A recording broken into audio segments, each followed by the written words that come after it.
Bendecido sábado para nosotros y bendecido día o feliz día donde día que ustedes vayan a ver esto en el futuro. Estamos hoy en día continuando con Apocalipsis capítulo 1.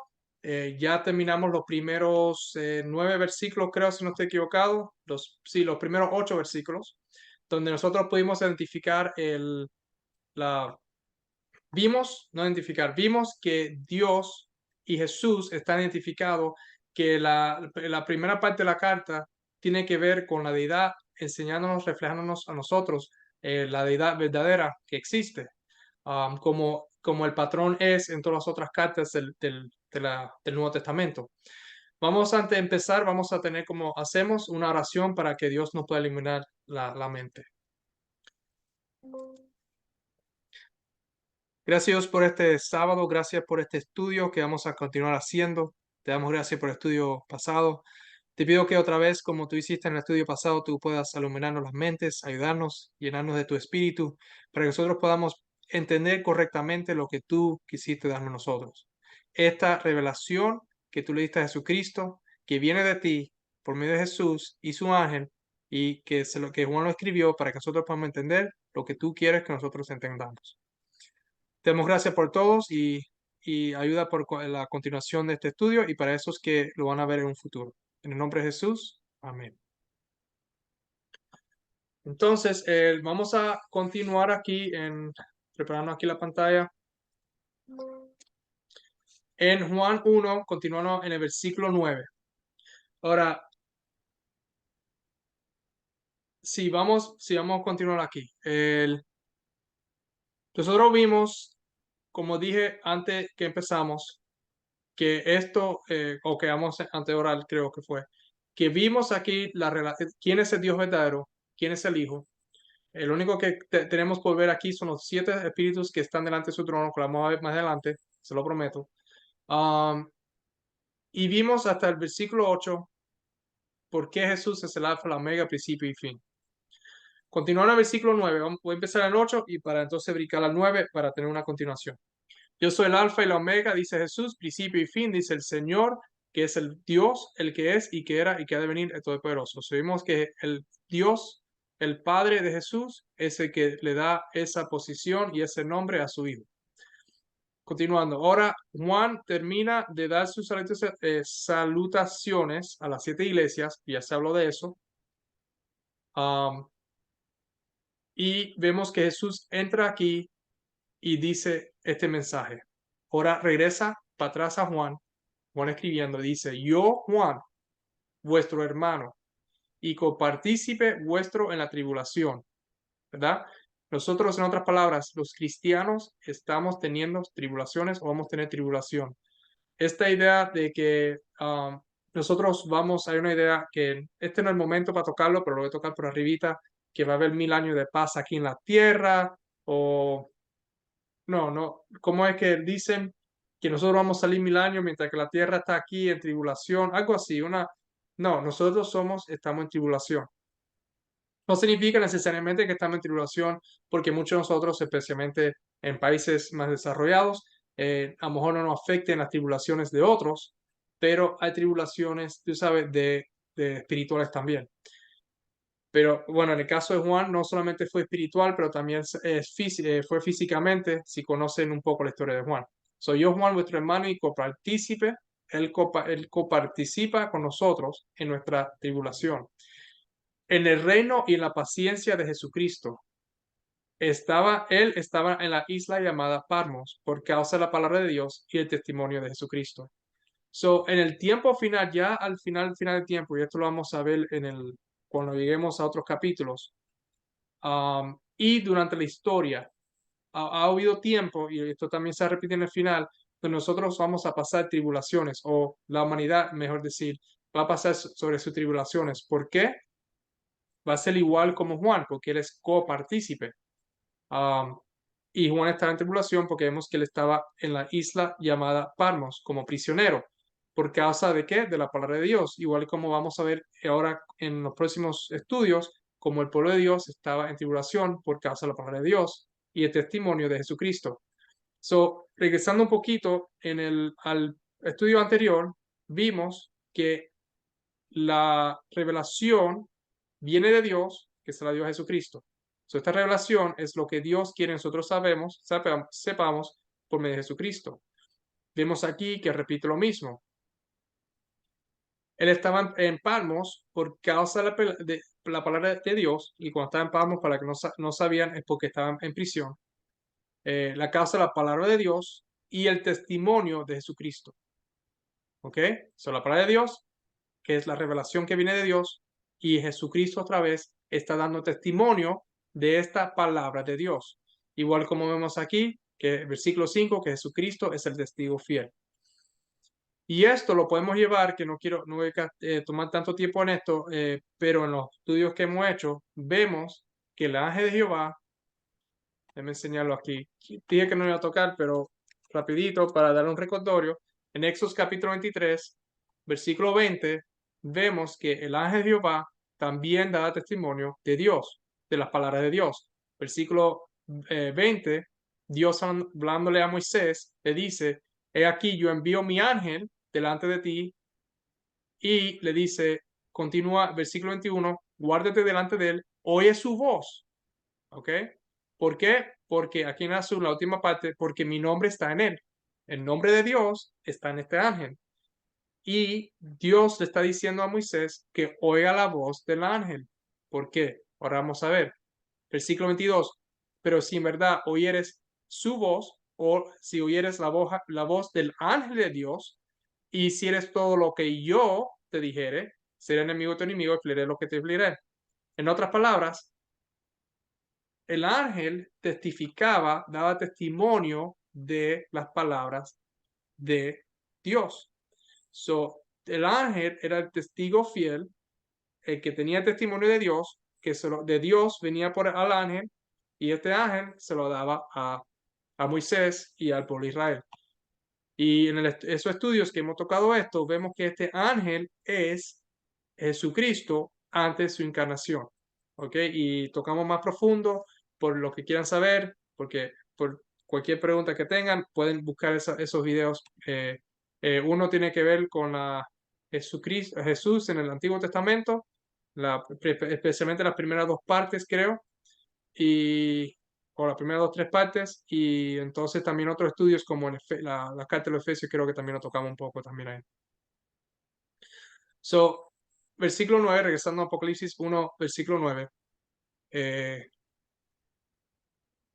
Él estaba en prisión por la palabra de Dios y el testimonio de Jesucristo. El testimonio de Jesucristo es la palabra de Dios. Versículo 10. Yo estaba en el Espíritu en el día del Señor, y oí detrás de mí una gran voz de trompeta. Él estaba en el Espíritu, ¿ok? No significa que, aquí esto no está hablando de un Dios Espíritu Santo y nada de eso. Él estaba en el Espíritu en el día del Señor. Primeramente vamos a tocar el día del Señor. El día del Señor no es el domingo, como muchas personas creen que es. El día del Señor es el séptimo día de la semana. ¿Y cuál es el séptimo día de la semana? Es el sábado. Si vemos aquí en Éxodo 20, por ejemplo, es uno de los mejores lugares. Dice aquí Éxodo 20, versículo 8, este es el cuarto mandamiento. Dice, acuérdate del día de reposo para santificarlo. 6 días trabajarás y harás tu obra, mas el séptimo día es reposo. El séptimo día de la semana es reposo para Jehová tu Dios. ¿Ok? El séptimo día es el día de reposo para Jehová tu Dios, o para Dios verdadero, nuestro Dios. Y nos dice ahí, y entonces explica ahí, no hagas obra en él alguna, etc. Versículo 11, porque en 6 días hizo Jehová los cielos y la tierra, el mar y todas las cosas que en ellos hay, y reposó en el séptimo día.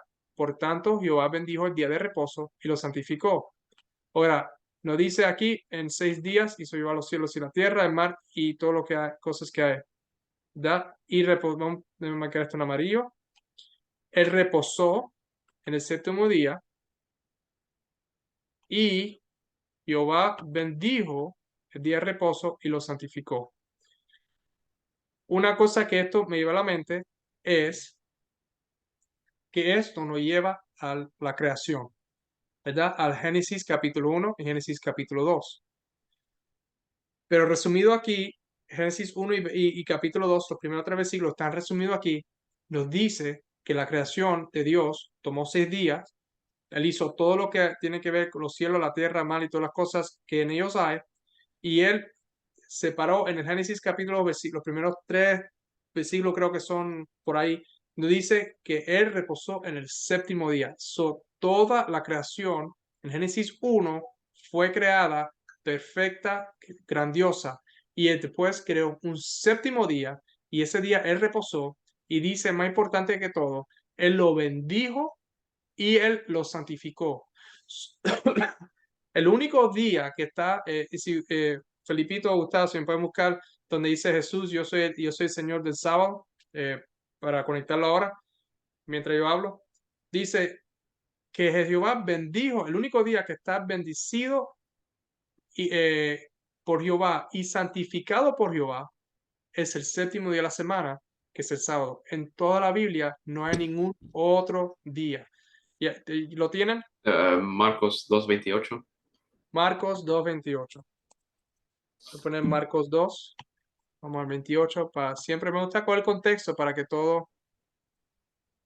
Aquí está. So, vemos aquí. um, Estoy tratando de ver dónde sería bueno para empezar. Vamos a empezar en 27. También les dijo, esto es Jesús hablando. También le dijo, el día de reposo fue hecho por causa del hombre y no el hombre por causa del día de reposo. Por tanto, el Hijo del Hombre, ¿verdad? Y nosotros sabemos, todo el mundo sabe, cuando Jesús decía el Hijo del Hombre, estaba hablando del mismo, es Señor aún del día de reposo. So, Jesús es el Señor aún del día de reposo. ¿Por qué? Porque si ven el anterior, dice aquí, ellos están recogiendo espigas y los fariseos tenían unas leyes muy estrictas que no era lo que Dios quería, etc. Pero Jesús es aún el Señor del día de reposo. Y vemos que Jesús es el Señor. Y vemos aquí en Apocalipsis, donde dice, en el día del Señor. Y sabemos que en Marcos, cuando habla del sábado, del día de reposo, ya leímos en Éxodo capítulo 20, que el sábado, el séptimo día de la semana, no el primero que es el domingo, pero el séptimo es el día de reposo, y que todavía, porque hay muchos que dicen que Jesús lo cambió, que eso no está en ningún lado en el Nuevo Testamento, o que los discípulos empezaron a guardar el primer día de la semana, no está en ningún lado del Nuevo Testamento. Vemos aquí en el Apocalipsis, ¿verdad? En la última parte de la vida de Juan, nos dice que Juan en el día del Señor, asumiendo que nosotros sabemos qué día es ese, acuerdo a la Biblia, que es el séptimo día de la semana, él estaba en el Espíritu en ese día, que es en el sábado, no en el domingo, sino en el sábado. Ni una parte del Nuevo Testamento, si alguien cree que lo hay, por favor deje un comentario y hacemos un tema completamente sobre eso. So, versículo 10, Juan estaba en el Espíritu en el día del Señor y oí detrás de mí, solo estaba, en otras palabras, conectado con Dios, porque es que no quiero repetir tanto los estudios que hemos hecho antes, pero sabemos, si han visto los estudios, que nosotros somos uno en Espíritu con Jesús, ¿verdad? Y con el Padre, somos uno. Solo estaba, lo más seguro, siendo un sábado, adorando, orando, meditando en las cosas de Dios. Y él hoy, en ese tiempo, vino la visión y él oyó detrás de mí, dice, una gran voz como de trompeta, que decía, yo soy el alfa y el omega, el primero y el último. Escribe en un libro lo que ves y envíalo a las 7 iglesias que están en Asia, a Éfeso, Esmirna, Pergamo, Teatira, Sardi, Filadelfia y Laodicea, que son las 7 iglesias que vamos a leer en capítulo 2 y en el capítulo 3. Aquí se le está dando la orden, ¿verdad? Aquí vemos la orden donde, después de la introducción que hicimos en el estudio pasado, el primero versículo 8, donde está la orden que él empieza a escribir todas las cosas que va a ver para que en un libro. ¿Para qué? Para que nosotros podamos, como dice aquí, eh, para que nosotros podamos leerlo, versículo 3, ser bendecidos por lo que leemos y guardar las cosas que en ellas están escritas, porque el tiempo está cerca. So, ¿quién fue, cuando dice, yo oí detrás de mí una gran voz como de trompeta? ¿Quién fue que le habló? A él lo dice, el alfa y la omega, el primero y el último. So, Jesús se presentó a Juan y él le habló, se identificó, y se identificó como quién es el que está hablando. Escribe un libro lo que ves. So, tenemos el libro de Apocalipsis. Entonces continúa el versículo 12. Y me volví para ver la voz que hablaba conmigo. Y vuelto, vi 7 candeleros de oro. Y en medio de los 7 candeleros, a uno semejante al Hijo del Hombre, vestido de una ropa que llegaba hasta los pies y ceñido por el pecho con un cinto de oro. Ok, so, él oye una voz como de trompeta que dice, yo soy el alfa y la omega, el primero y el último, y que escriba las cosas que ve. Y cuando él se dio la vuelta, él ve 7 candeleros de oro y ve a uno semejante al Hijo del Hombre. ¿Quién es el Hijo del Hombre? La Biblia lo dice que es Jesús. Y este que es semejante al Hijo del Hombre, porque él lo está viendo en visión. Recuerda que Juan vio a Jesús en persona, pero ahora Juan está en visión y está viendo a Jesús en un lugar muy específico y está en visión, como dice, y lo vamos a ver lo vamos a ver después en otro estudio también. Y él, ¿qué es lo que está viendo ahora? De repente, donde él estaba, ahora él ve candeleros de oro. ¿Ok? So, como se mencionó en el estudio anterior, no anterior, en el introductorio, el libro de Apocalipsis está fundado en lo que es el santuario, ¿verdad? Aquí vemos, por ejemplo, los 7 candeleros de oro y sabemos que eso está en el santuario. Y nosotros podemos ver los diferentes muebles, como se mencionó antes, de dónde es que está Jesús. Y dependiendo de dónde esté Jesús en los muebles, entonces nosotros podemos saber dónde es que estamos en la historia y ya nosotros tocamos sobre eso si estamos antes 1844 o después 1844. Dependiendo donde Jesús esté, lo que por medio de los muebles, donde esté Jesús presentado o parado, porque ahora vamos a ver que Él es nuestro sumo sacerdote, eh, sabemos dónde está la historia. Y los candeleros de oro, vamos a ver un poquito después qué es lo que significa, o lo que representan, quiero decir. So, Jesús está en medio de los 7 candeleros. Y él estaba vestido específico, una ropa específica, de una ropa que llegaba hasta los pies y ceñido por el pecho con un cinto de oro. Su cabeza y sus cabellos eran blancos como blanca lana, como nieve, sus ojos como llama de fuego, y sus pies semejantes a bronce bruñido. Déjame ver lo que dice aquí. Vemos que Daniel capítulo 10, versículo 6, recuerden, dije que los dos libros están bien conectados. Vemos también otra imagen de lo mismo, que Jesús también estaba ahí. Refulgente como un horno, y su voz como estruendo de muchas aguas. Tenía en su diestra 7 estrellas, de su boca salía una espada aguda de 2 filos, y su rostro era como el sol cuando resplandece en su fuerza. So, vemos aquí, él está vestido con una ropa estilo de sacerdote. Sabemos, como hemos visto en otros lados, que Jesús es nuestro sumo sacerdote. En el libro de Hebreos lo habla mucho. Él es nuestro sumo sacerdote. Y el sumo sacerdote es el que anda administrando las funciones. También los sacerdotes también lo hacían, pero el sumo sacerdote era el principal que administraba en el santuario. Y él está aquí por los 7 candeleros. Y en su mano él tenía 7 estrellas, versículo 16, y de su boca salió una espada aguda de 2 filos. Ahora la espada aguda, creo que esto ya se tocó y se ha tocado, de 2 filos. Ahora mismo no tengo todos los detalles, pero creo que esto ya se tocó. Tiene que ver con la palabra de Dios. Su rostro era como el sol cuando resplandece en su fuerza. So, aquí tenemos a Jesús no como hombre, pero lo vemos ya, ¿cómo era la palabra? Ah, glorificado. Cuando Jesús estuvo aquí en la tierra, Él estaba antes de su glorificación. Vemos en la oración a Juan 17, que nosotros hicimos en el último estudio, vimos que tenía que ver con la vida eterna, pero la misma oración vemos que Jesús pide, versículo 4, dice, yo te he glorificado en la tierra, he acabado la obra que me diste que hiciese. Ahora pues, Padre, glorifícame tú al lado tuyo con aquella gloria que tuve contigo antes que el mundo fuese.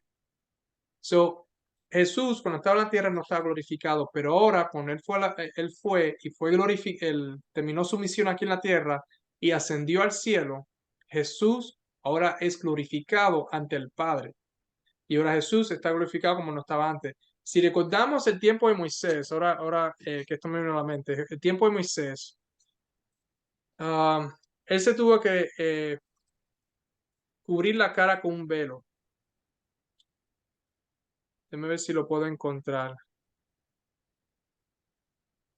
Se tuvo que cubrir aquí está, el capítulo 34, versículo 33. Moisés tuvo que cubrir su cara con un velo. ¿Y por qué? Dice aquí, versículo 29, 28, vamos a 28. Éxodos 33, creo que fue que dije, versículo 28.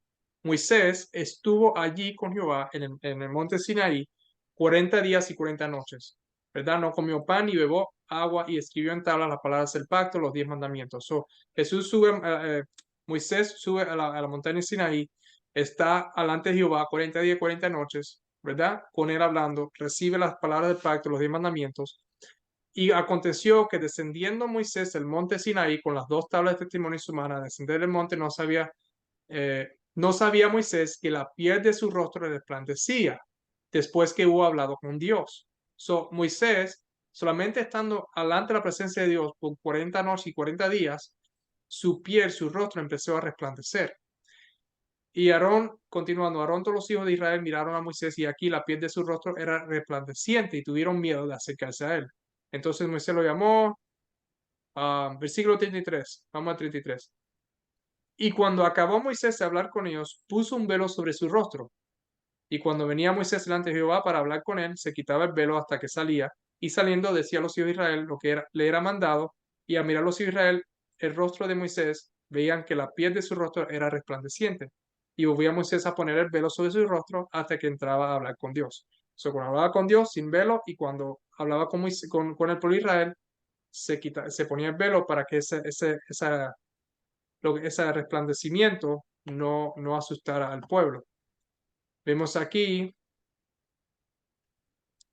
donde que dice, su rostro era como el sol, cuando resplandece en su fuerza. ¿Dónde que Jesús está ahora mismo? Jesús está en el cielo, ministrando en este tiempo, cuando Jesús sube, ministrando delante de su Padre, delante de su Dios. Su rostro está resplandeciendo mucho más que Moisés, sino como el sol. No solamente eso, en Hebreos 1 vimos que Dios lo ungió, ¿verdad? Y al sumo sacerdote se le da una unción en el Antiguo Testamento. Él, siendo nuestro sumo sacerdote, fue ungido por Dios, ¿verdad? No solamente eso, él tiene la unión. Y también leímos que él es el resplandor o la imagen de su gloria, de su sustancia. Él es la gloria de Dios, ¿ok? Por eso es que vemos todas estas características sobre el Hijo de Dios. Algunas de estas otras no en sí he oído ciertas cosas, pero por ejemplo sus pies semejantes de bronce bruñido, refugiente como en un horno. No tengo así, menos que uno de ustedes dos tengan explicación para eso, no tengo ahora mismo para darle. No le voy a dar cosas a ustedes que yo no sepa. En otras palabras, no estoy inventando. Si lo estoy diciendo algo, es porque puedo respaldarlo. No voy a inventar donde no pueda. Digo, no es que donde no pueda, donde no conozco, quiero decir. Si Gustavo o Felipito tienen un poquito más de información sobre esto, o en el próximo estudio, es más, si me dan un segundo, déjame buscarle, yo puedo a lo mejor buscarle a ustedes eh, un poquito más de información sobre esto. Denme un segundo aquí. Um, bueno, no puede encontrarle un poquito más información, pero sobre eso pero esta es la imagen que él está viendo, ¿verdad? Y vemos en versículo 17 cuando dice, cuando le vi, caí como muerto a sus pies. Esta imagen grande que él ve, ¿verdad? Sobre esta figura, ¿verdad? Que la figura principal, central aquí que estamos viendo es Jesús, era una muy asombrosa esta figura. Bueno, continuando el versículo 17, dice, después que él cayó como muerto a sus pies, no es que murió, pero o sea, se desmayó o lo que sea, de tanta impresión que tuvo. Y él puso su diestra sobre mí, diciéndome, y ahora podemos ver quién es que es este que es semejante al Hijo del Hombre.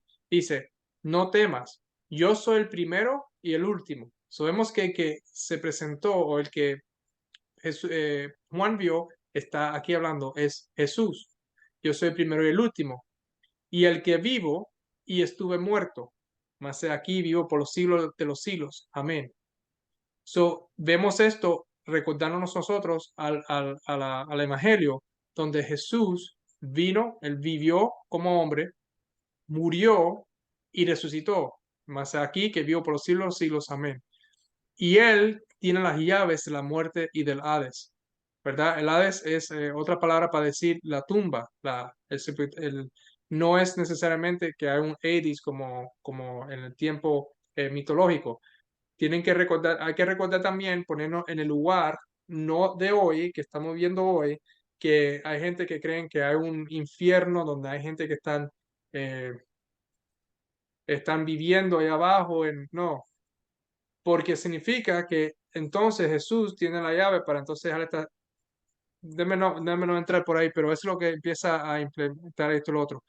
Hay que recordar que en el tiempo de Juan, ¿verdad? Y antes estaban tú sabes, igual como nosotros hoy en día usamos ciertas terminologías que de ciertas culturas, en el tiempo de Juan, el Hades era parte de la cultura griega mitológica que ellos tenían, ¿verdad? Y pero se hablaba de la tumba, se hablaba de la muerte. Jesús tiene las llaves de la muerte y del Hades. El Hades también se puede, esto lo vimos cuando hicimos el estudio con Mateo 16, las partes que tocamos con Mateo 16, cuando le dice que él tiene o sea, la llave que se la da a Pedro, pero nosotros hicimos un discurso completamente sobre eso, que no significa que Pedro es el Papa ni nada de esas cosas. La llave que él tenía es la llave del conocimiento verdadero de Dios y el Hijo. Eso lo cubrimos bastante en uno de los estudios anteriores. Jesús tiene la llave de la muerte. ¿Por qué? Porque por medio de él, él tiene la vida para la vida de la humanidad para dar y del Hades. ¿Ok? Um, Dice aquí, escribe bueno, que vamos a continuar aquí con esta idea porque esto refleja un poco más, amplia más el estudio ese que hicimos. Cuando hablamos de Mateo 16, vamos a ir un momentico, Mateo 16, no para mantenernos mucho tiempo ahí, porque esto no es información, no debe ser información nueva para nosotros. Mateo 16, vemos que Juan le pregunta a los discípulos quién es él. Los discípulos le dicen que muchas diferentes personas, que es como en día diferentes doctrinas sobre Jesús. Y Jesús le pregunta a ellos, bueno, ¿quién dice ustedes, lo que lo han estado siguiendo todo este tiempo, quién soy yo? Y Pedro le responde la verdadera doctrina sobre Jesús, que él es el Hijo del Dios viviente, ¿verdad? Vemos ahí que él es el Hijo del Dios viviente, el Hijo, no uno inventado, uno que se convirtió, no, él es el Hijo del Dios viviente. Y entonces, versículo 17, le respondió Jesús que bienaventurado eres Simón, hijo de Jonás, este es Pedro, Simón Pedro, porque se lo reveló Dios que está en los cielos. Versículo 18, que él también le dice que Jesús le dice a Pedro que le va a edificar su iglesia sobre esta roca. La roca es el conocimiento verdadero sobre quién es Jesús. La iglesia hoy en día no puede, la iglesia de Dios no puede estar fundada en una doctrina incorrecta. No puede estar fundada, la iglesia de Dios específica, la iglesia verdadera, no puede estar fundada en que Dios es una Trinidad o cualquier otra teología que niega que Dios tiene un hijo y que Jesús es el Hijo literal de Dios. Y otra vez, voy a tocar la Trinidad porque es la más popular, pero otras doctrinas también tienen la misma idea. En la Trinidad, el Hijo de Dios no es el Hijo de Dios, es un rol, una metáfora.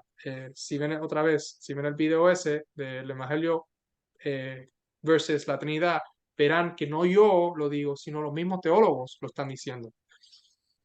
Pero la iglesia de Dios está edificada, ¿verdad? En la verdadero conocimiento que Cristo es en verdad el Hijo de Dios. Ante todas las cosas fueron creados, desde siempre ha sido el Hijo de Dios.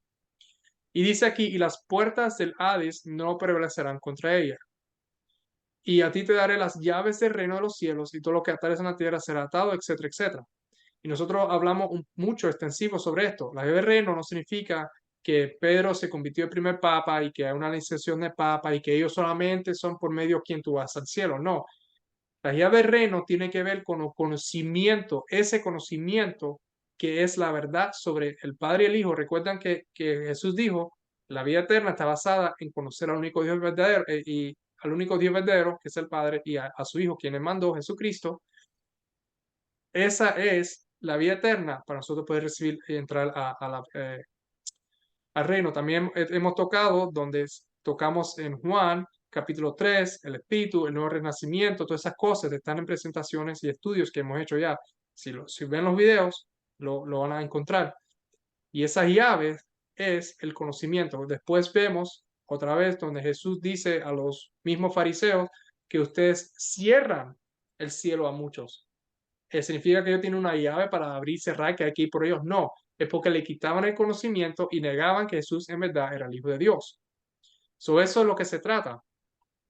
Entonces, cuando regresamos a Apocalipsis, vemos aquí donde que dice, tengo las llaves de la muerte y del Hades.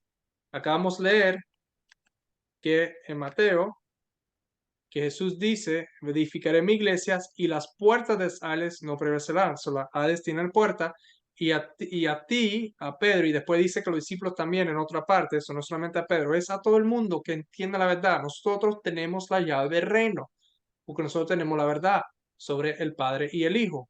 Y nosotros podemos ayudar a otros también a entrar enseñándole acuerdo a lo que dice la Biblia y que ellos también puedan aceptar al Padre y el Hijo y tengan vida eterna. No son mis palabras, Juan 17:3, Jesús lo dijo, ¿ok? Pero ¿cómo es que esa verdad de la vida eterna puede llegar a otros si no es por nosotros mismos, dándosela a otras personas? La mayoría de las personas, lo voy a decir ahora, la van a negar. Se lo va a enseñar todo lo que tú quieres enseñarle, todo, y ellos van a negar, porque Satanás tiene una sesión tan fuerte que ni ellos están dispuestos a negar. Dice, se mudó donde fue, si usted lo quieren buscar, Gustavo Felipito, o si no, continuamos, donde dice que hasta en los últimos días, hasta los electos, los más santos de los santos, si pudiera ser posible, serían, ¿cómo se dice? Deceived. Se podrían ser, oh, eso me pasó la palabra, engañados, ¿verdad? Y ser perdidos, porque la decepción va a ser tan grande. Imagínate muchos que no leen su Biblia, qué fácil cae la decepción. Que Está esos, en ¿cómo es? ¿Dónde es? Mateo 24:24. Mateo 24:24, ahora vamos para ahí. Que estos mismos van a ser, tú sabes que hasta los más santos pudieran ser engañados. Esa es la llave de los reinos de los cielos, ¿ok? Es ese conocimiento. Mateo 24:24 dijiste.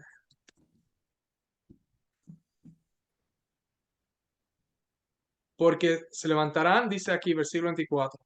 Vamos hasta aquí. Ponerlo en verde. Se levantarán falsos cristos y falsos profetas, ¿ok? Y harán grandes señales y prodigios. Ahora, falsos cristos pudieran decir que son estos que se creen cruzar y dicen, oh, yo soy Cristo. Pero en realidad, ¿cuántos falsos cristos nosotros hemos visto en la vida? No hemos visto muchos falsos cristos. Y Jesús no está diciendo falsos cristos. Yo creo,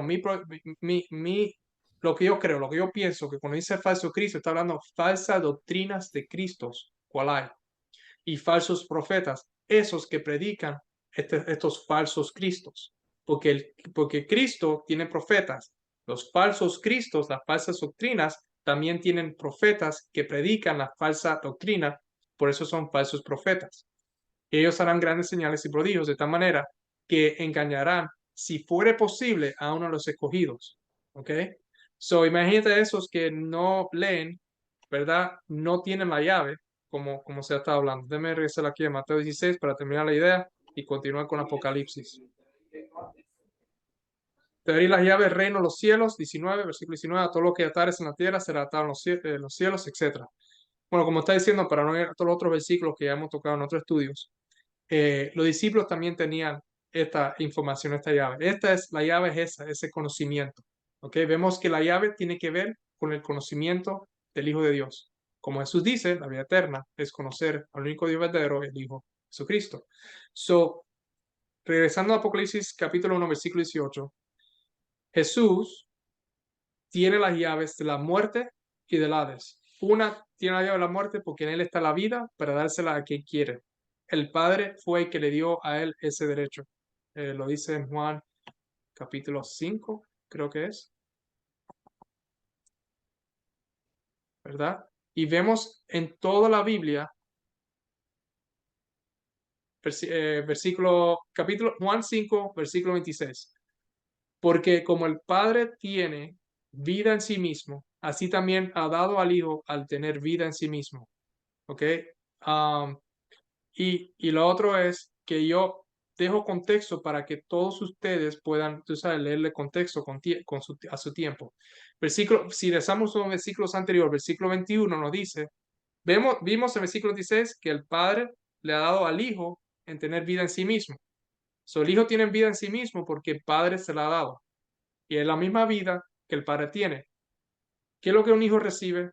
Un hijo recibe la misma vida que su padre, ¿verdad? Un hijo no puede tener su propia vida, porque la vida viene de un lugar, viene de su padre. En este contexto aquí, más espiritual, el padre que siempre ha existido, que tiene toda vida, él cuando engendró a su hijo, antes que nada fuera creado, le dio esa misma vida. ¿Okay? Versículo 21, un versículo anterior, porque como el Padre levanta a los muertos y les da vida, así también el Hijo a los que quiere da vida. Por eso es que Jesús, regresando a Apocalipsis 1, porque recuerda, la fuente de todo, como nos dijo en 1 Corintios 8:6, el único Dios tenemos es el Padre, de cual son todas las cosas, es lo que dice el versículo, son todas las cosas y todas las cosas son para Él, porque Él es la fuente de todo. Y Jesucristo, y un Señor Jesucristo, por medio de cual son todas las cosas, nosotros por medio de Él. Dios el Padre es la fuente de todo y por medio de Jesús son que las cosas son. El Padre obra por medio de su Hijo. Si quieren pueden regresar ese versículo y verlo por sí mismo, pero se lo acabo de citar palabra por palabra. Dice aquí, versículo 18, regresando a Apocalipsis 1, Él tiene las llaves de la muerte y del Hades. ¿Por qué? Porque en Él está la vida que el Padre le dio y Él puede darle vida al que Él quiere. Él tiene la llave de la muerte y del Hades. Y ya hablamos un poco sobre el Hades también. Escribe las cosas que has visto, continuando, y las que son, y las que han de ser después de estas. Hay cosas que estaban sucediendo en el tiempo de Juan, que está en este libro. Este libro empieza, podemos ver dónde es que empieza. Como vimos aquí en el principio, este libro empieza durante el tiempo de Juan, ¿verdad? Las cosas que deben suceder pronto, versículo 1, en el tiempo de Juan, versículo 19, regresando al versículo 19, las cosas que has visto hasta ahora. Por eso es que vamos a ver cuando empecemos a entrar a las cartas y el sello y todas esas cosas, y especialmente capítulo 4 y 5, vamos a regresar un poquito al tiempo de hechos, ¿verdad? Para poder entonces continuar. Las cosas que has visto, las cosas que son, la que Juan está viendo ahora, y las cosas que han de ser después de estas cosas. El libro de Apocalipsis que Juan escribió, que se le fue dado a él para que escriba, no son cosas que va a ser un día en el futuro, como algunas personas creen, sino son cosas que empezó durante el tiempo de Juan hasta el futuro. Por eso es que la forma histórica es la forma mejor de interpretación, y esto lo vamos a ver durante el estudio, y no la forma que todo ya pasó o todo el futuro, porque esto va hasta el final, como vamos a ver. Versículo 20, recuerda que dijimos que en el versículo 16 Jesús tenía en su diestra 7 estrellas. Dice aquí, versículo 20, el misterio de las 7 estrellas que has visto en mi diestra y de los 7 candeleros de oro. Recuerda que nosotros vimos que en el versículo 12, que cuando Jesús vio, cuando Juan vio a Jesús, lo vio entre 7 candeleros de oro. Oramos, dejar que la Biblia lo interprete. Significa que las 7 estrellas, aquí estamos, las 7 estrellas son los ángeles de las 7 iglesias y los 7 candeleros que ha visto son las 7 iglesias. ¿Ok? Nosotros vamos a terminar con este capítulo. Cuando Jesús está caminando por medio, ¿dónde que está? Los 7 candeleros. Vamos a marcármelo para yo verlo aquí. Cuando Jesús estaba caminando por medio de los 7 candeleros, estos candeleros representan las 7 iglesias y representan las 7 etapas de iglesias durante la historia completa, desde el tiempo de Juan hasta el último momento que Jesús viene en las nubes, hasta su segunda venida. En otras palabras, vemos que Jesús está entre estas iglesias. Significa que Jesús está ministrando, igual como el sumo sacerdote ministraba en el tiempo de Israel, ministraba en el santuario a los candeleros todos los días para asegurar que siempre esté alumbrada y haya fuego, o sea, la llama de fuego alumbrando el santuario. Vemos que Jesús también está conectado con la iglesia durante toda la historia, ¿verdad? Jesús está ahí ministrándole a la iglesia, ¿verdad? Cuidando de la iglesia lo más posible durante toda la historia.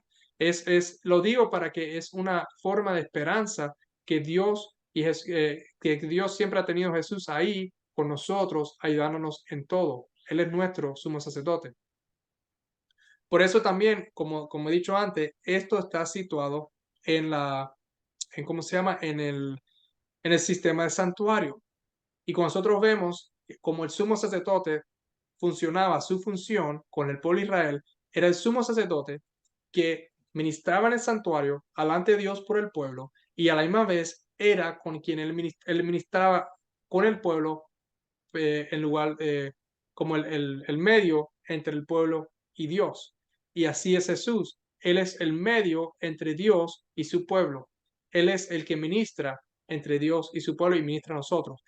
Y candeleros representando a nosotros. Ahora, había una cosa que queríamos tocar, que también dice aquí, me asegura que ya, bueno, y vamos a continuar aquí y después tocamos esa última parte y cerramos con la última parte que quería tocar. Son los siete en mi diestra, 7 estrellas que ha visto en mi diestra y de los 7 candeleros de oro, ¿ok? Son los 7 candeleros de oro, aquí vemos, que son las iglesias, ¿verdad? Que representan a nosotros durante las diferentes etapas que vamos a entrar cuando lleguemos a capítulo 2 y capítulo 3. Ahí vamos a empezar a ver la historia. El misterio de las 7 estrellas, ¿verdad? Son los ángeles de las 7 iglesias, ¿ok? So, es muy interesante porque, déjame ver si vamos a tomar un poquito de tiempo aquí. Quiero usar el libro de Daniel. Quiero usar el libro de Daniel para usar este ejemplo. Daniel, capítulo 10.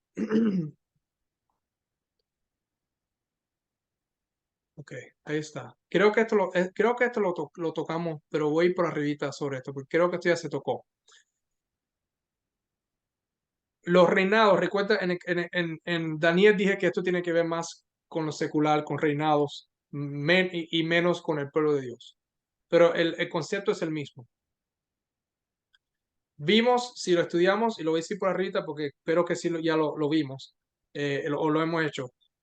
Habla aquí en el versículo, Daniel capítulo 10, Daniel se puso a orar porque por lo que todo lo he visto, etcétera.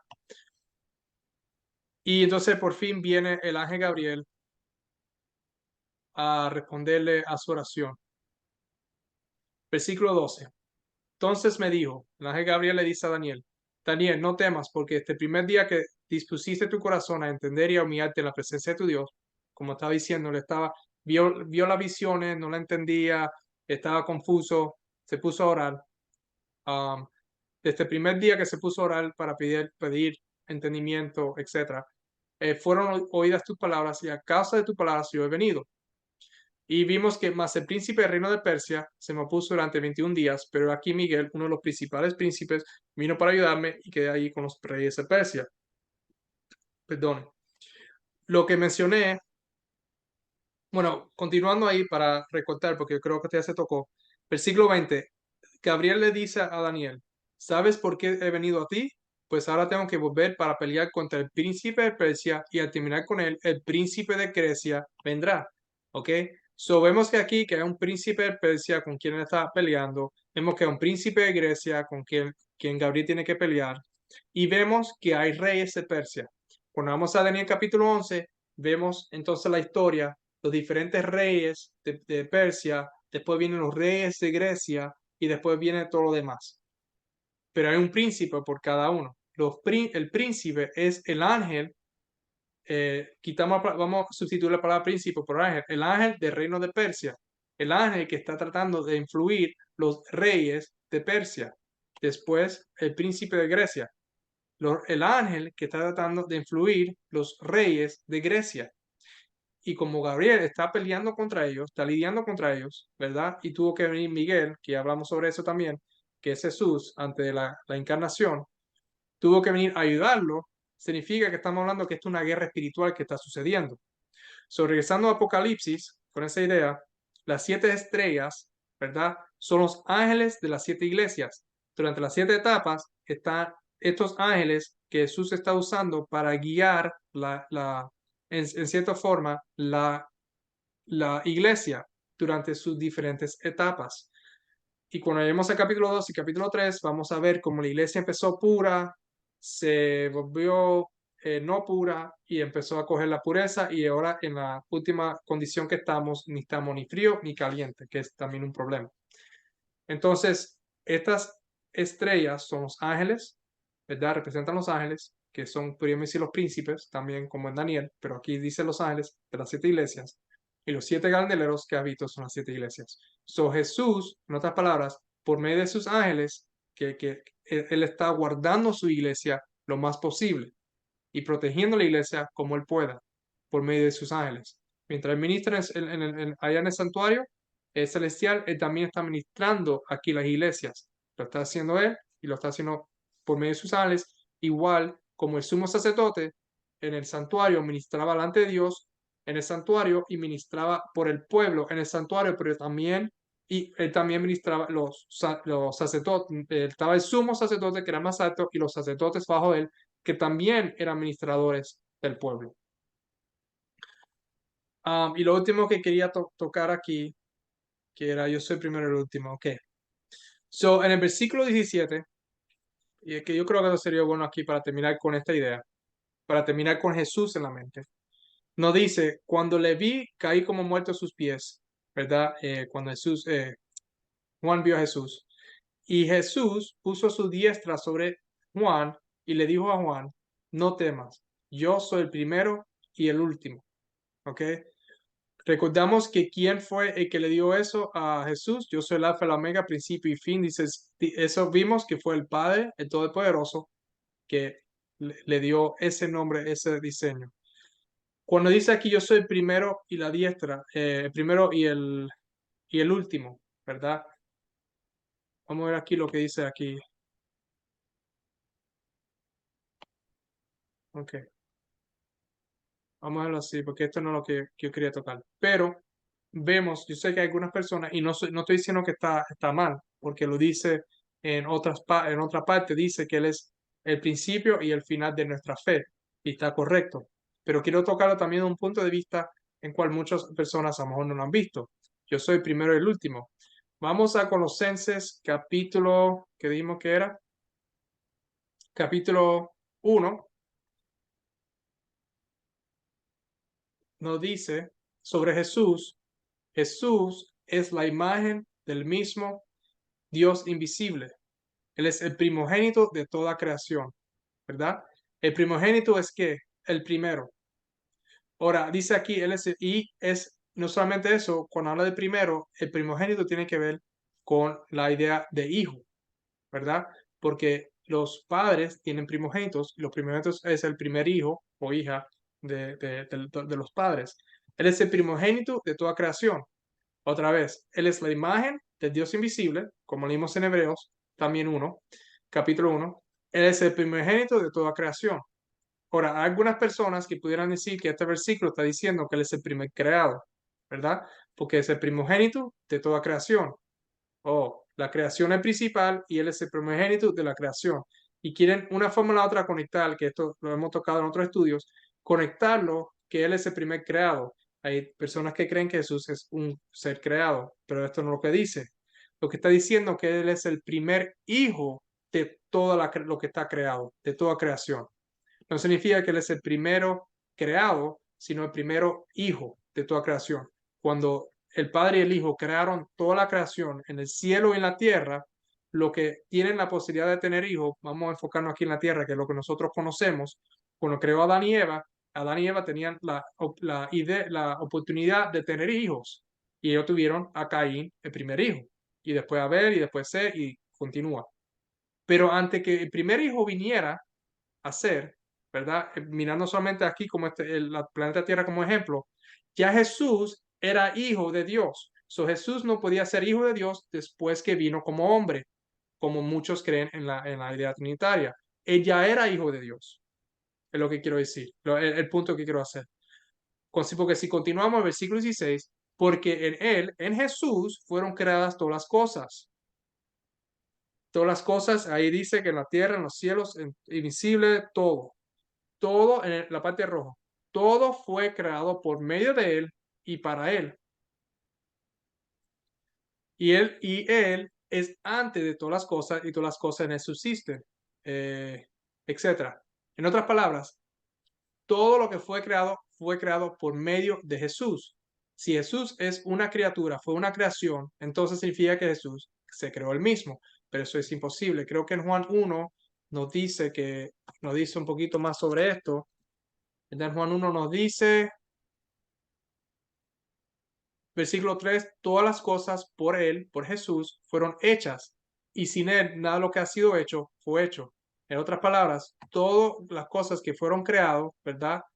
Fue creado por medio de él, o fueron hechas por medio de él y para él, y cualquier cosa que fue creada no fue creada sin él. So, él no se creó él mismo. Lo que estoy diciendo. Él es el primogénito, como dice el versículo 15, de toda creación, el primer hijo. En otras palabras, él es hijo del Dios invisible, del Padre. Un hijo literal antes cualquier cosa fuera creada. ¿Por qué? Porque en él fueron creadas todas las cosas, las que hay en los cielos y las que hay en la tierra, visibles e invisibles, sean tronos, sean dominios, sean principados, sean potestades. Esto, lo que estoy diciendo, quiero tocar aquí, es que esto incluye no solamente las cosas en la tierra, sino incluye las cosas en los cielos. Todo es incluido aquí. So, él no fue creado, él fue engendrado. Vamos a 1 Juan capítulo 4, ¿verdad? Dice aquí, amados, no creas a todo espíritu, sino probad los espíritus si son de Dios, porque muchos falsos profetas han salido por el mundo. Y eso es lo que lo que hay hoy en día. Hay muchos falsos profetas, muchos falsos maestros han salido por el mundo. Ahora, ¿qué es lo que específicamente tiene que ver con estos muchos falsos profetas que han salido por el mundo? Ya tocamos Mateo 24, ¿verdad? Vamos a ponerlo aquí. ¿Cuál era el versículo? Mateo 24, creo que me dijo Filipito que era. 24. Porque se levantarán falsos cristos y falsos profetas, ¿verdad? Ya lo leímos. Para engañar estos falsos profetas, conectándolo con Primera de Juan, han salido por el mundo. ¿Y para qué han salido? Dice aquí en Mateo, para engañar.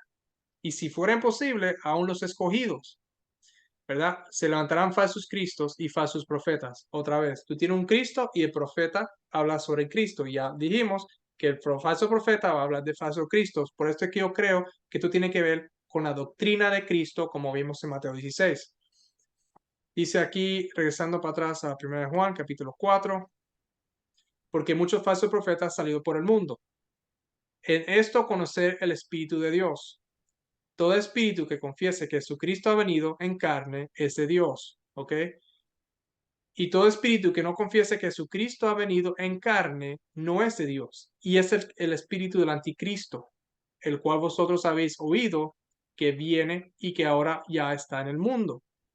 ¿Ok? So, cuando dice no crees a todo espíritu, hablando de espíritu, como vimos en Daniel y después vimos en Apocalipsis 1, lo vimos que los ángeles están tratando de, tú sabes, controlan, influyen las mentes de los humanos, tú sabes, a los reyes, las personas. Y sabemos que hay una batalla espiritual entre el bueno, el bien y el mal. Y los ángeles de Cristo tratando de ayudarnos a nosotros para lo bien, y los ángeles de Satanás tratando de ayudarnos a hacer lo mal. Creo que tengo aquí en Hebreos. Ok. ese no era lo que quería enseñar. En Hebreos 1 nos dice, también para que vean este concepto, como digo, aquí terminamos. Esto es Apocalipsis y lo más principal de todo, lo que tiene que ver, tú sabes, con lo que nos va a salvar a nosotros. En Hebreos capítulo 1, versículo 7, dice, ciertamente de los ángeles dice, el que hace a sus ángeles espíritus y a sus ministros llamas de fuego. ¿Ok? Los ángeles son espíritus y ellos son ministros, son llamas de fuego. Esto nos lleva para atrás al Pentecostés. Cuando vinieron esa llama de fuego, ¿verdad?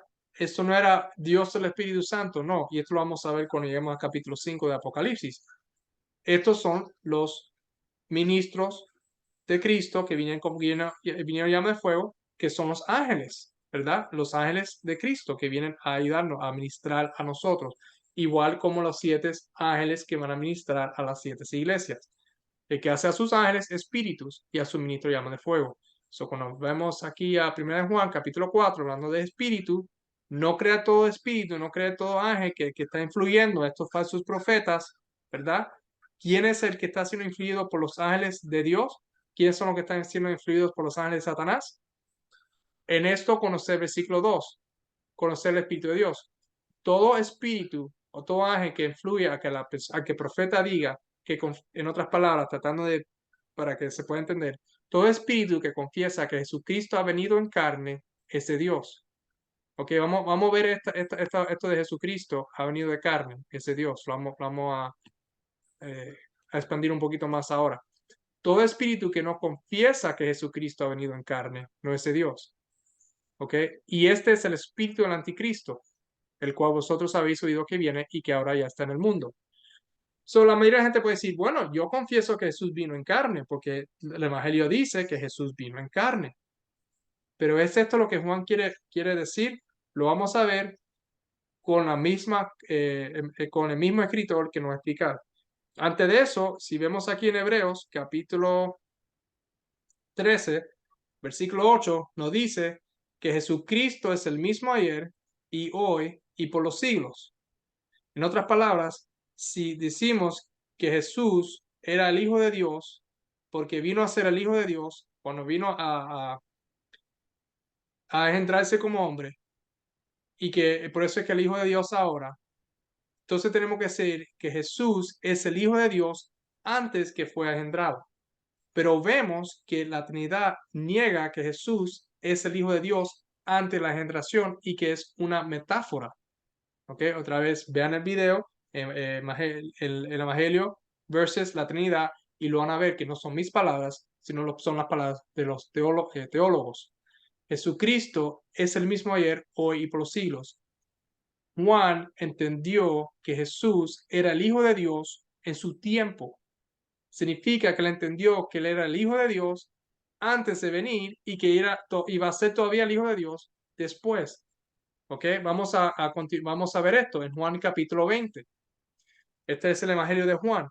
Regresando para atrás al mismo autor. Primera de Juan 4. Todo que confiese, aquí todo espíritu que confiese que Jesucristo ha venido en carne. Vamos a ver qué es lo que significa Jesucristo ha venido en carne, es de Dios. Y todo que no confiese que Jesucristo ha venido en carne no es de Dios. Y el que no lo confiesa, esto es al espíritu anticristo. ¿Ok? Que habéis oído que viene y que ahora ya está en el mundo. ¿Ok? En dos cosas. Uno, que está en el mundo en ese momento porque estaba empezando ya estaba ahí hablando de estas cosas y por eso es que Juan lo tiene que mencionar porque se estaba ya negando en su tiempo, pero que iba a venir. ¿Ok? Iba a venir, ¿verdad? Con sus falsos profetas. Iba a venir en el futuro. Si vamos a Juan 20, ¿ok? Regresando al Evangelio de Juan. Eh, el próximo capítulo creo que decía la última parte, pero este es el capítulo antes del último. Y Juan lo está aquí terminando diciendo, en versículo 30 y 31. Hizo además Jesús muchas otras señales en presencia de sus discípulos, las cuales no están escritas en este libro. ¿Ok? Él escribió su evangelio y él escribió algunas señales, pero hay muchísimas más, las cuales no están escritas en este libro. Creo que decía Ok, sí, vamos a continuar. Pero estas, ¿verdad? Versículo 31, estas que él escogió específicamente, este es el punto que quiero que él está tratando de hacer aquí, y quiero que lo entiendan. Que todas las señales que él pudo escribir, esta específicamente él escribió, pero estas se han escrito por una razón, para que creáis que Jesús es el Cristo. Vemos aquí en 1 Juan capítulo 4 hablando de Jesucristo, ¿verdad? Significa que Jesús es el Cristo. Jesús es el Cristo, el Hijo de Dios, y para que creyendo tengáis vida en su nombre. So, el punto es que se está haciendo es que Jesús es el Cristo. Ahora, en el tiempo pasado, en el tiempo había muchos Cristos, porque la palabra Cristo significa ungido. Pero este ungido, este Cristo específico de cual el Antiguo Testamento estaba mencionando, ¿ok? Que esto se ha ocurrido otra vez, se ha ocurrido en los otros estudios, que estaban mencionando que iba a venir, era el Hijo de Dios. Eso era lo que cualificaba este Cristo específico ser el Cristo en cual ellos esperaban, que él era el Hijo de Dios. Esa conexión de ser Hijo de Dios, en otras palabras, era lo que cualificaba a Jesús a ser el Cristo específico que estaban esperando. ¿Ok? A lo mejor después creo que voy a hacer, porque estoy mencionando esto, hay una presentación que se llama ¿Cuál Mesías? Está en inglés, lo traduzco al español, y voy a poner también para que lo vean y expandir un poco más en este concepto que estoy diciendo. So, Jesús, en otras palabras, si ponemos el Cristo, vamos a pasar esa parte y vamos al punto principal que Juan quería que nosotros conociéramos por la razón que le escribió el Evangelio. Esto se ha escrito para que creáis que Jesús es el Hijo de Dios y para que creando tengas vida en su nombre. Ya hemos cubrido Juan 17:3, la vida eterna está en que crean un único Dios verdadero y a Jesús quien envió su Hijo, por el cual tanto amó Dios al mundo que dio a su único Hijo unigénito para que no muera. Regresando a 1 Juan, capítulo 4, versículo 9. En esto se mostró el amor de Dios para con nosotros, en que Dios envió a su Hijo unigénito al mundo. Y él ya tenía un hijo unigénito, un hijo que fue engendrado por él, que es lo próximo que vamos a cubrir, engendrado por él para que nosotros podamos vivir por él. En esto, versículo 10, consiste en el amor, no en que nosotros hayamos amado a Dios, sino que Él nos amó a nosotros y envió a su Hijo en propiciación por nuestros pecados. Amados, si Dios nos ha amado así, debemos también nosotros amarnos unos a nosotros. El concepto hoy en día que hoy dio en las iglesias, que Jesús, que Dios es amor, que esto y lo otro, que Jesús se dio una cruz y es el amor de... No, el amor no es eso, primeramente tiene un concepto erróneo de Dios. El amor de Dios es esto, que Dios nos amó tanto que dio a su único Hijo engendrado que tenía para nosotros poder vivir. Ese es el amor de Dios. Sí, Jesús nos amó a nosotros, murió por nosotros, Jesús también tuvo amor por nosotros, pero el amor de Dios es que Dios dio un hijo, no que Dios dio una tercera parte de él o dio uno que tomó el rol de Dios, que no era hijo de Dios, pero no, Dios tenía un hijo ya para dar. Ese es el punto que se está hablando. So, vamos a regresar aquí. Regresando a 1 Juan capítulo 4. Todo que confiese que Jesús, el Hijo de Dios, que es el punto del Evangelio de Juan, que ha venido en carne, es de Dios, y todo espíritu que no confiese que Jesucristo ha venido en carne, o en otras palabras, que Jesús, que el Hijo de Dios literal no ha venido en carne, no es de Dios. Y la Trinidad y otras doctrinas no creen que Dios tiene un hijo, que Dios no dio un hijo. Y este es el espíritu del anticristo, que nosotros habéis oído que viene. Y esta doctrina de Trinidad no existía durante el tiempo de Juan. Esta doctrina de Trinidad, lo vamos a ver en el capítulo 2, vino durante el tiempo de cuando el papado fue establecido, en el futuro de Juan. Y eso lo vamos a ver en el capítulo 2, cuando lleguemos ahí. Pero vamos a terminar aquí. Primera de Juan, capítulo 5. Este es el último, creo que este es el último capítulo, versículo quiero mantener en la mente antes de terminar. Todo aquel que cree, este próximo capítulo después de 1 Juan 4, todo aquel que cree que Jesús es el Cristo, ¿verdad? Es nacido de Dios. ¿Vimos? 1 Juan 4, Jesucristo, pues lo pusieron la misma palabra, pero que vemos que Jesucristo es lo mismo que decir Jesús el Cristo, que vimos en Juan capítulo 20, que significa que Jesús es el Hijo de Dios. Todo aquel que cree que Jesús es el Cristo o el Hijo de Dios, y lo vamos a ver ahora, es nacido de Dios. Y todo aquel que ama al que engendró, espérate, esto me está diciendo a mí que Dios engendró. Sí, Dios engendró a Jesús, el Cristo, por eso es el Cristo, porque es el Hijo de Dios. Todo aquel que ama al que engendró, todo aquel que ama a Dios el Padre, que engendró a su Hijo, ama también al que ha sido engendrado por él. En esto conocemos que amamos a los hijos de Dios cuando amamos a Dios y guardamos sus mandamientos. Y continúa el cosa. Pero el punto es que Jesucristo es el engendrado del Padre. El Padre engendró a Cristo. So, cuando alguien que entiende la verdad te dice que Jesús fue engendrado y la otra persona dice, oh, ¿crees que eres creado? Ya vimos que son dos cosas diferentes. No, no, Jesús no fue engendrado porque no pudo ser engendrado. Él fue engendrado cuando vino la encarnación nada más. No, porque vimos que Dios mandó a su Hijo al mundo y Él vino al mundo. Es más, déjeme comprobarlo aquí una vez. Pues no iba a incluir esto, pero vamos a comprobarlo. Hebreos capítulo 1. Leímos que Jesús heredó más excelente como hijo. Él hereda el nombre del Padre. Versículo 5. Porque a cuál de los ángeles y dijo Dios jamás, mi hijo eres tú, yo te he engendrado hoy. Y otra vez, yo seré el Padre y él me será mi hijo. Vemos aquí dos cosas. Porque mucha gente no, solamente en la primera y dice, oh no, esto tiene que ver con Jesús fue engendrado aquí en la tierra. No. Primero dice, mi hijo eres tú, yo te he engendrado hoy. Y después dice otra vez, yo seré el Padre y él me será mi hijo en el futuro de nuevo. ¿Por qué? Porque ahora él, en una nueva forma, cuando Jesús viene a la tierra y haciendo hijo, él es hijo de nuevo en una segunda, en otra forma, pues decir, como hombre ahora. Y el Padre va a ser el Padre de Jesús y Jesús va a ser su hijo otra vez. Y aquí está la clave, versículo 6. Y otra vez, cuando introduce al primogénito en el mundo, dice, otra vez, ¿ok? Primero dice, mi hijo eres tú, yo te he engendrado hoy, y te estoy diciendo a ti que yo voy a ser tu padre otra vez, y tú vas a ser mi hijo otra vez en el futuro.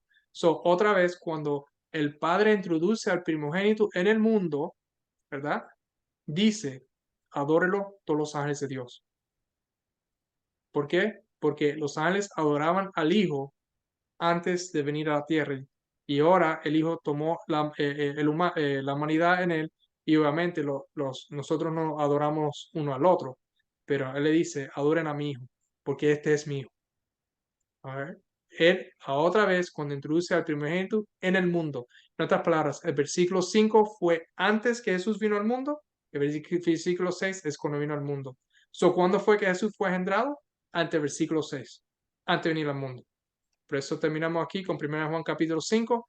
Todo aquel que cree que Jesús es el Cristo es nacido de Dios. Y todo aquel que ama al que engendró, porque Dios engendró a su propio Hijo antes de venir al mundo, ama también al que ha sido engendrado por él, que es Jesús. ¿Ok?